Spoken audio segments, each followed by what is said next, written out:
Live from the Export Beer Garden Studio and brought to you as always by Export Ultra, the beer for here. This is the Agenda Podcast for Monday the 16th of December. The Agenda Podcast, the home of sporting nonsense and claptrap. Brought to you by Export Ultra. And for the last Monday of 2024, welcome in G Lane. Good morning. Great to be here. Big weekend. Big weekend. Actually, my weekends and my weekdays have all just moulded into one anyway, so I've got no idea. There's a problem that we have. Yeah. There's a problem we have at the ACC where we are just sort of climbing into our work at this time of year, but everyone around us is starting to clock off. Yeah. So there's a lot of like end of year piss up this or chasing the fox. Everyone wants to let their hair down and things like this, and we get swept up into that, forgetting that we also have work tomorrow. Yeah, Chasing the Fox was a prime example because we obviously did the commentary and well done. Yeah. Manaia, I thought we did a pretty good job. I've only had positive feedback, but I suppose no one's going to be like, hey, watch that thing you did on Friday night. Oh, shit.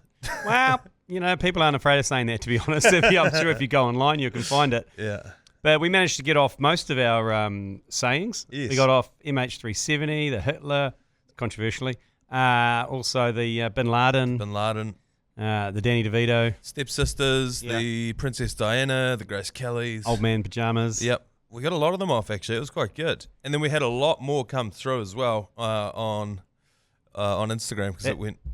Yeah, it's gone crazy, hasn't it? That video, I don't know, gives a shit, but there's like 3 million plays and for myself, career highlight, the drummer from Queens of the Stone Age liked it. Okay, yeah, that's good. That's a good feather in the cap before Christmas. Yeah, it is. It is because, I don't know, I've said it before, my Spotify wrapped 3 of the top 5 songs of Queens of the Stone Age songs. Oh, so we're living in a simulation. Yeah, so, you get back what you put out there. But yeah, so Chasing the Fox was on Friday. We went out there at about 1-ish, probably lunchtime, because we had the ACC Hallenstein's happy hour hole. Yep. Where we were dishing up Dark and Stormies. Not a lot of people took us up on the Dark and Stormies.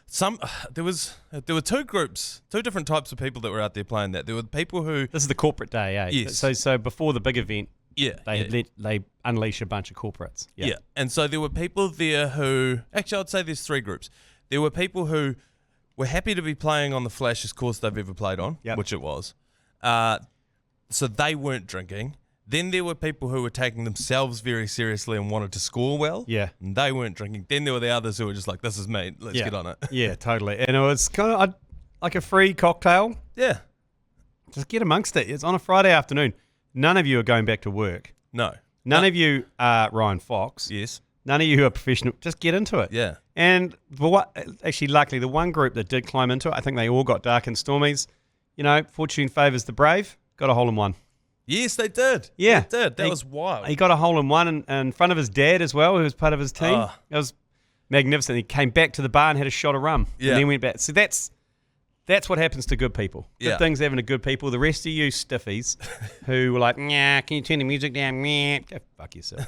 You're like, go play Royal Auckland on a Saturday morning with the rest of the stiffies. Yeah. The hole in one he hit was on, so Hallenstein's had closest to the pin comp on that par 3. Yeah. And they were like, whoever gets closest wins $1,000 vouchers from Hallenstein's.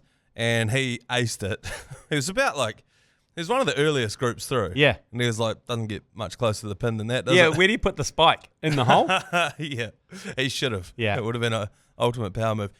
Then eventually it moved on to the broadcast. So if you didn't watch it, and I actually just talked to the pants man out in the office, and he said he rewatched it on Saturday, and he said it's worth a watch. I was like, I don't know if a novelty golf tournament's worth rewatching. But I can't ever rewatch anything I'm in. No, neither. I won't be watching it. But my mum texted me. She's like, "Oh, is it worth watching?" I was like, "Do you like golf that much?"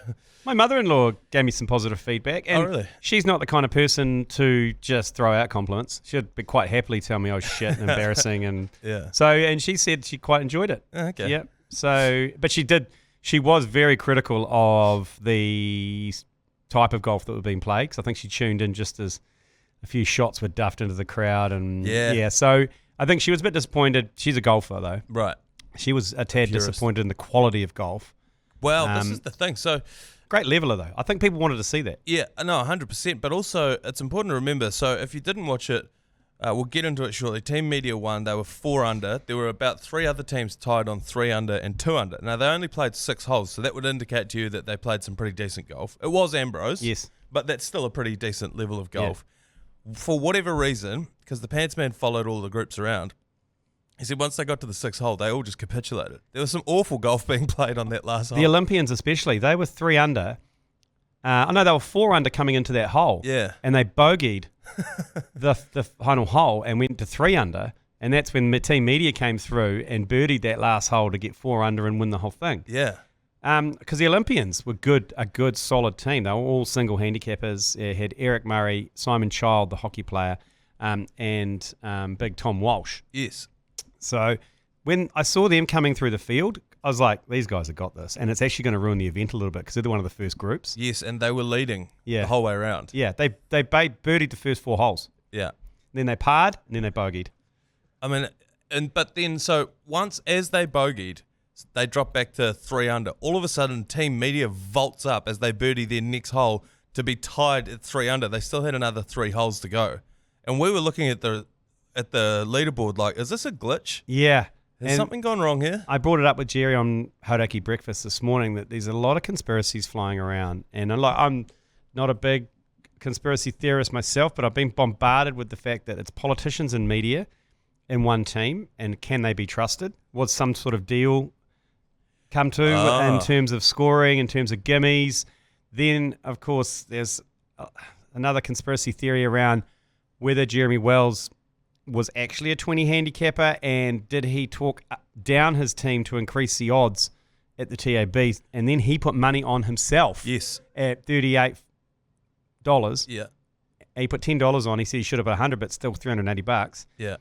Did he drive the odds up in order for him to benefit? Well, for 3 weeks on that radio show, he has been talking about how he's had the yips, and he hasn't been able to figure out how to overcome them. He's been taking lessons. He's been at the range genuinely every day in the lead up to this.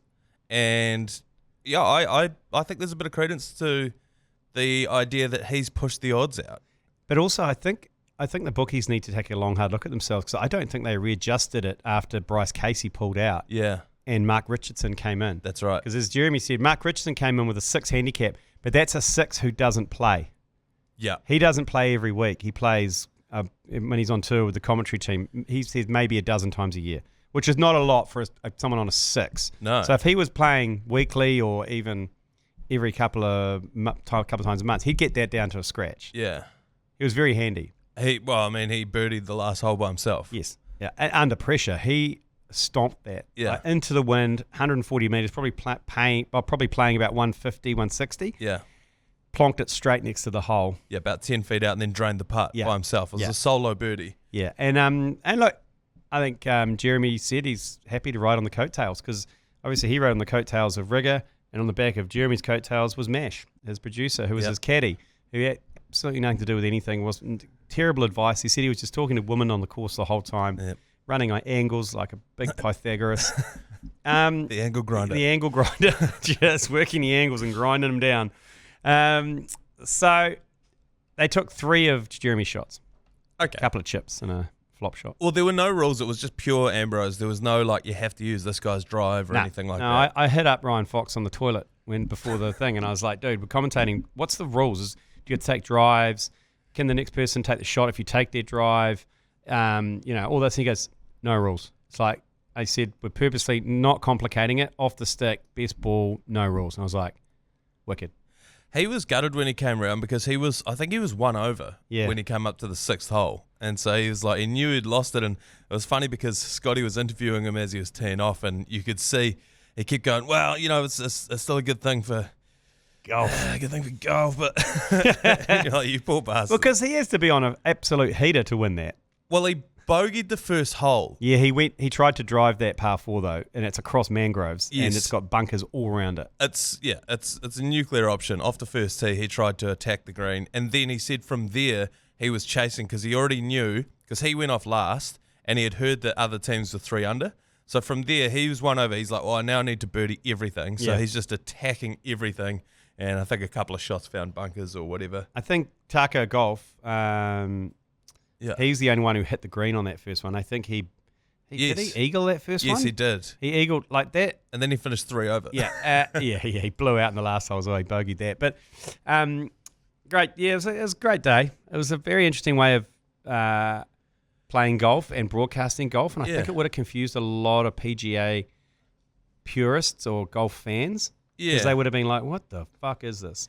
And also, I actually think it worked out quite well. But to pull you behind the curtain, we only commentated the last hole because it was just not enough. Like, to cover 6 holes and 8 groups, you would need 1 million cameras. Yeah, and they just didn't have that. So they were like, let's simplify it. But I actually think that worked better rather than flitting back and forth between them. It was just everyone's playing the one hole, and they came through nice and quickly. I thought it worked really, really well. The only thing was when Team Media went 3 under, I would have liked to have been able to get a camera over there. Yeah. To see why. Yeah, we needed some sort of evidence of what happened there. Otherwise, everyone's just going to presume that the politicians and the media colluded. Yeah. So, I mean, I wouldn't be surprised if the media starts to lean right a little bit more over the next week or so. Hey, but look, if it saves a few jobs, everyone's getting axed in media. So. So media needed that. They needed that. They've had a tough year in the headlines. Yeah, score 1 for the good guys. So I mentioned that video had gone crazy with us doing our prep with our flashcards for some of the golf cliches. Some of the best ones that have been commented on there because it's a lot of like Americans and that have picked up on this video now. Yeah. The Wisconsin stripper, a little chunky but still dancing. What's her name? Elin Nordgren. Tiger Woods' old missus. Smashed an iron into the woods. That's good. The mother-in-law shot looked good leaving but didn't go far enough. Morning wood, a stiff straight drive right off the first tee. OJ, for when you got away with one.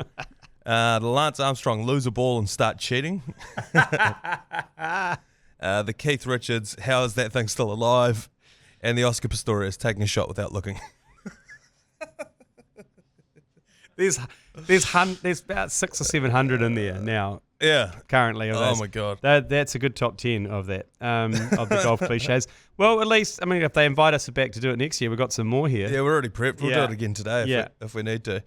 Speaking of today, we're recording this just before 11 o'clock because that's when the cricket kicks off. We're going to take a quick break. We'll come back and recap the action from the first couple of days.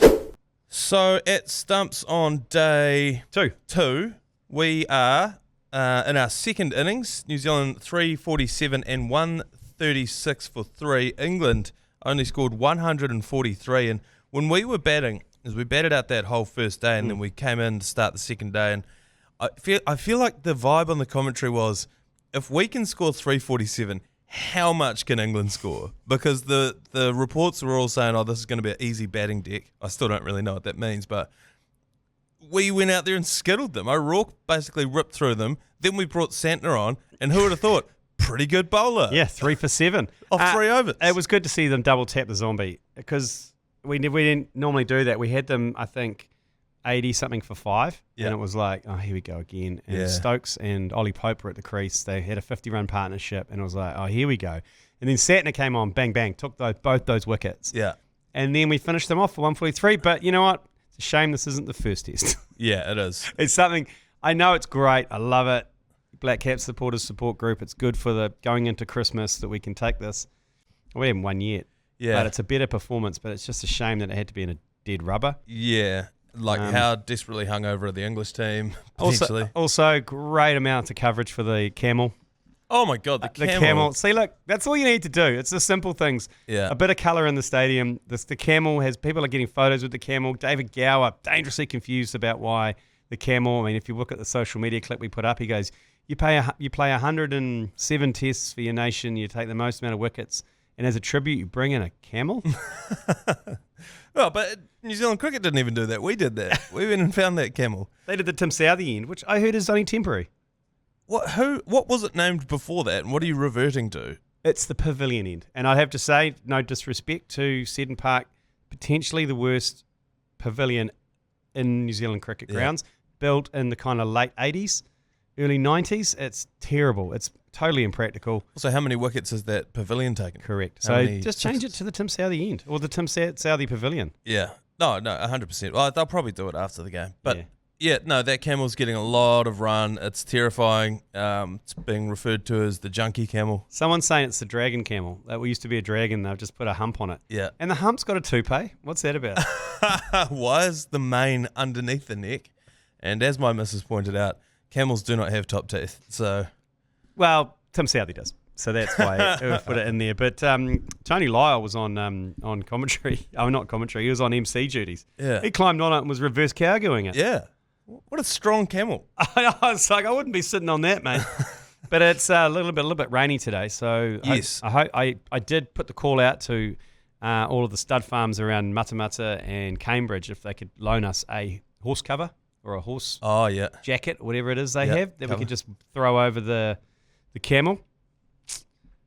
Got no correspondence, so it looks like the camel's just going to have to suffer in its own jocks out there. Not easy to put a cover on a horse. I was down about last year, down home, polishing off a bottle of whiskey with a mate of mine at his parents' place when his dad rang and said, "Oh, can you chuck the cover on that horse?"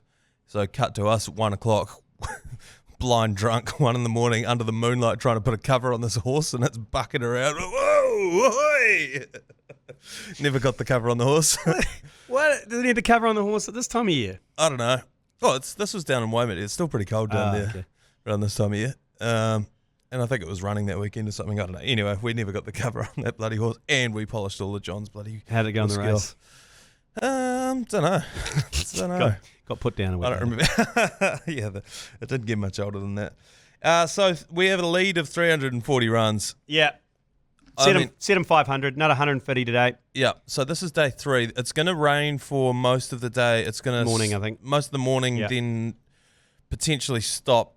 Whether it dries out, I don't know. You've talked to a couple of people down there? Yeah, I sent a couple of text messages. I think we'll get cricket today, but it's going to be on-off, I reckon. But by the end of today, I think they'll get a good session in. Yeah. A session and a half, which is all we'll need, really. And then there's another 2 days after that. And England, according to Paul Stewart Ford, one of their goals as a team is to score 500 runs in a day of a test match. So, that's... here's your chance. So, here is the chance to do that, because they're going to be chasing at least 400 plus. I mean, we're, 340 runs ahead. 3 wickets down. Yeah. So, if we can get to 500, they will give it a go, and they have the batting lineup to do it. Yes. If any team can do it, it's them.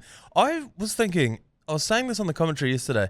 Who would have thought Will Young and Mitch Santner have been excellent in that game? And it's like, I feel like we massively outthink ourselves with selections and what the pitch conditions are and, where we're playing. Play your best team. Just play your best team. I keep saying this. Is the ball 156 grams? Is the pitch 22 yards or whatever it is, Yeah. But then just put Will Young out there. He's not an opener, so what? He's a good batter. And he played very well. And he looked great. He looked good. He looked great, and our scorecard looked great because the top order all had 40, 50, 60. Yeah. And not the hundy we needed. But not the hundy we needed, but, the last game, Blundell got a hundy and then no one else did anything. Yeah. So you'd rather have it this way. And Mitch Santner, when they talk about, it's not a great pitch for spinning, he didn't spin the ball anyway. So, it's not like you're losing anything. Yeah, there's an interesting... Dylan Cleaver was saying yesterday on commentary around one end of the pitch, if you bowl from the Tim Southey end, there's a little bit of variable bounce at one end. It pops a bit more, and that was the end that O'Rourke got those quick 3 wickets. Yeah, kind of snapped the middle order. Got Harry Brook for a golden duck. Is that the end? Yeah, thank God. Is that the end that turned Glenn Phillips into Shane Warne last year? Yeah, probably was. Yeah, probably was. But it's interesting that at one end of the pitch can be different to the other, which is odd. I don't know if I completely believe that, but. It's going to be a fascinating couple of days. Hopefully New Zealand can win, take one for the good guys, and finish off the last test match of the summer. We don't get another one next year. No. That's disappointing. Yeah, it's all short form shitters from now on. Who's the next team to come over? Sri Lanka for 3 ODIs, 3 T20s over the that kind of Christmas New Year period. And then there's about a 7-week gap. Yep. And then Pakistan come out for some one-dayers. Right. And the 7-week gap is for the... Champions Trophy, which is still TBC. It's supposed to be in Pakistan. But the ICC have yet to release the schedule or the location of it. Yeah, because India are waiting to see how these tests play out. before they... Yeah, I don't know what's going on there. I think they're thinking about having it in the UAE, but it seems dangerously late to be making a call on it. Yeah. So that's why the gap's there. Oz vs India going on at the moment as well. It's I think it's day 3 today also. Yep. And Aussie are 405 for 7. Head and Smith got tons. Yes, Head got about 150. Yeah. Smith got a scratchy ton, as he often does. And Bumrah took 5 for 72. Yeah, he's got 5 of the 7. He's looking good, Bumrah. He must love going to Australia. Like, he must dread bowling in India, but when he goes to Aussie, he's like, yeah, boy, a pitch that bounces, it's fast. Yeah. It's going to be a draw, this game. It's going to be a draw. They'll keep batting today, 2.5 days. India will bat for 2 days, draw. Yeah. I I've got a bunch of stuff in here. I think we're just going to get to one of these, and it's going to be a Christmas and sporting-related crossover here. Liverpool Football Club's staff Christmas party at the city's cathedral was abruptly shut down after suspected drug paraphernalia was found in the toilets following a medical emergency. Thursday night's gathering of around 500... Not related. 5 club workers ended early after the discovery of a number of empty miniature resealable bags, which are often used as containers for illegal substances. Did you know that? Is that what the... Okay, that's disappointing for me because, for me anyway, drug paraphernalia for me is a glass barbecue. Yeah. A bong. Yeah. It's paraphernalia for me is instruments of drug needles. Yes, needles. That is drug paraphernalia, not empty mini resealable bags. Would you put bone handle knives into the paraphernalia? Yes, I would. Cut off Coke bottles. Yeah, bone handle knives with blackened ends. Yeah. Yes, I would. Okay. Whereas small plastic bag, empty plastic bags? Yeah. So a search had been triggered by a medical emergency that resulted in a member of staff being taken to hospital, although it subsequently emerged that the admission had not been linked to any drug use. God, how... Well, he must have swallowed a little plastic bag. Yeah. And choked. Little miniature resealable plastic bag. Yeah. It's just the fact that it wasn't related is suspicious. I reckon that's whitewash investigations getting about their work. Absolutely. And if it wasn't, and those dudes were doing that in there, how unlucky for them. They're in there doing something highly illegal, and they came undone by a bloke having a heart attack. Also, how does that get out? Liverpool staff party, 500, guy goes to hospital, and they close it only half an hour early. Well, so the band. So yeah, I read a bit further into this. So the band was playing. They had to cut the band off, and they kicked everyone out. It must have been the venue that did it. Yes, it's the largest. What did they say it was? It was the cathedral. It's the largest cathedral in the UK, 5th largest in the world, and they had the Liverpool logo projected onto the side of it, so it was like very clear what was happening in there. Okay. And then when they found them, I wouldn't have thought that would be like kick out the dudes that were doing it. But that's not shut the party down, no, is it? Kick out those dudes and it would have all gone away. Yeah. No, it wouldn't have been a big deal if they cut it short. And that way he won't be the first or the last person to be taken away from a Christmas party in an ambulance. No, absolutely not. So that's not newsworthy. No. And then, look, so I've heard in the UK, aren't most kind of drugs that are in those sealable bags in like paper envelopes? Oh, I don't know. Yeah. Are they?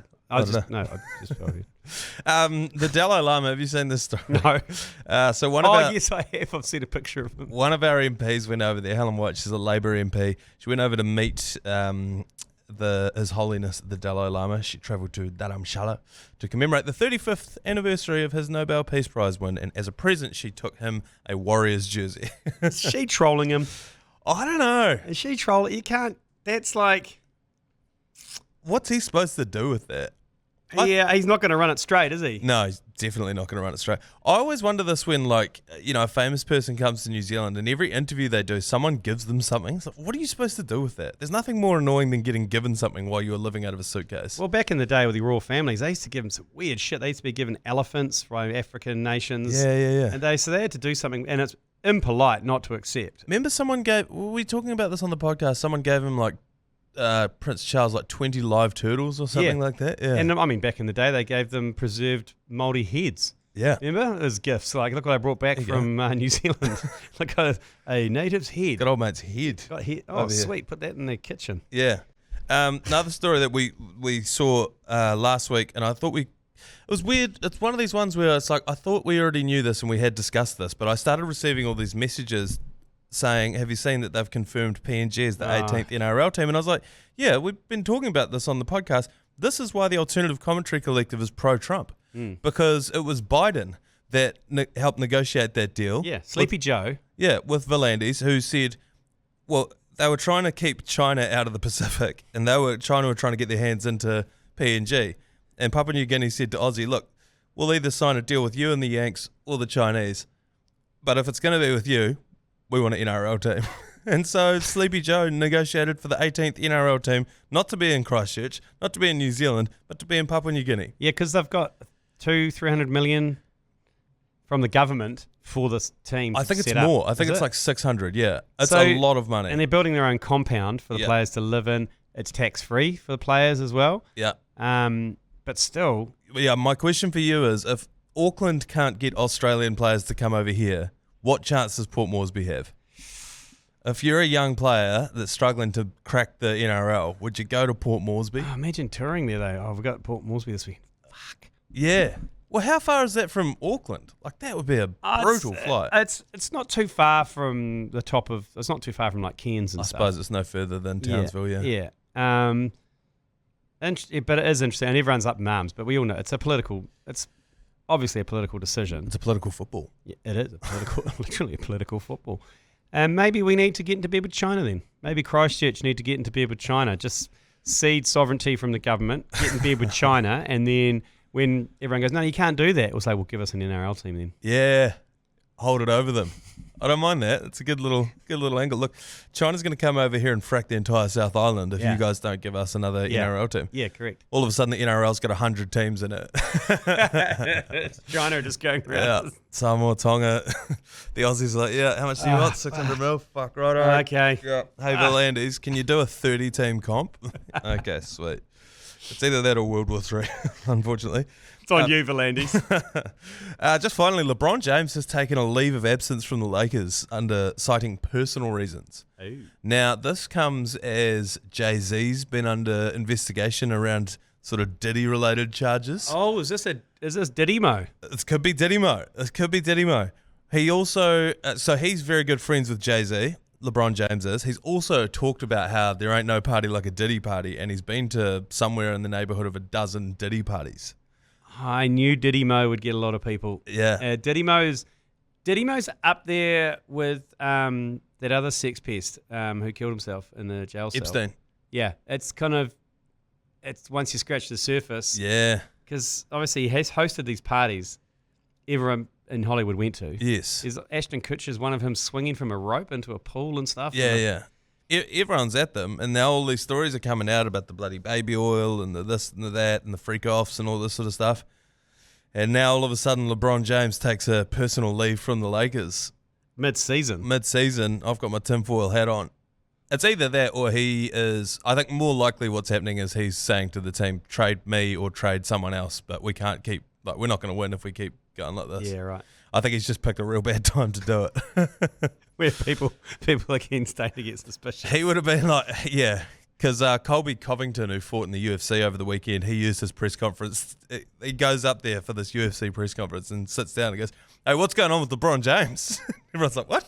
He's like, he said he's going to all the Diddy parties. Now he's not playing for the team. And everyone's like, what? Yeah, it was quite funny. God bless UFC fighters. They're insane.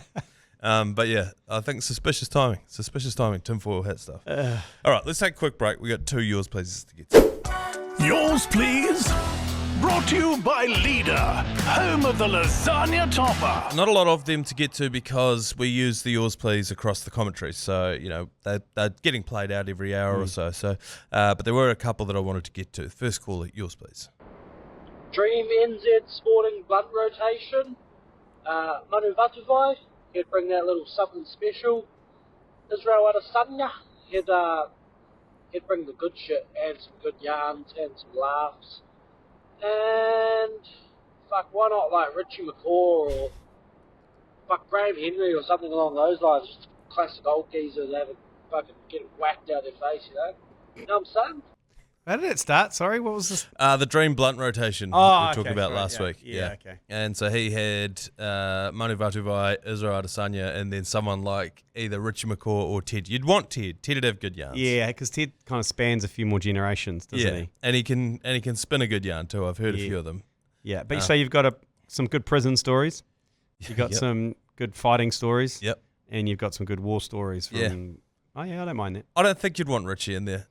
I think he'd just go into his shell and then get paranoid, green out. Yeah, get paranoid. Yeah, he would. All right, one last caller here. Yours, please. Hey, chaps. Drew Peacock here. Just thinking, if anyone's wanting to start a new version of Grindr, I thought of a catchy slogan: "One man's ass is another man's treasure." Let me know what you guys think.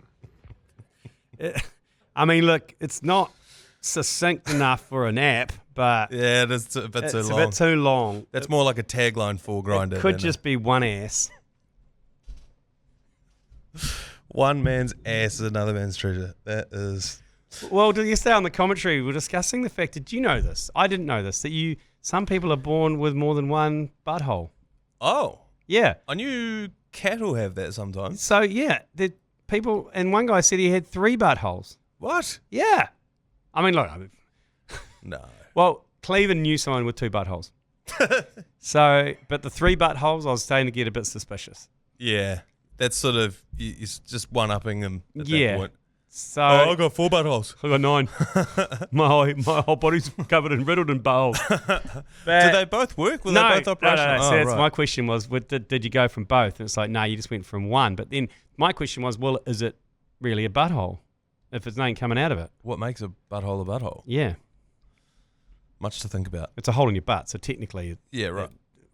It is, but is it functioning? No. No. Then in my book, it's not a butthole.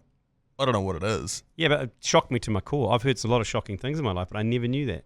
3 nipples, people with multiple nipples, toes, that kind of carry on. Yeah, but people with extra toes. Not buttholes. Yeah. I sort of wish I didn't know that.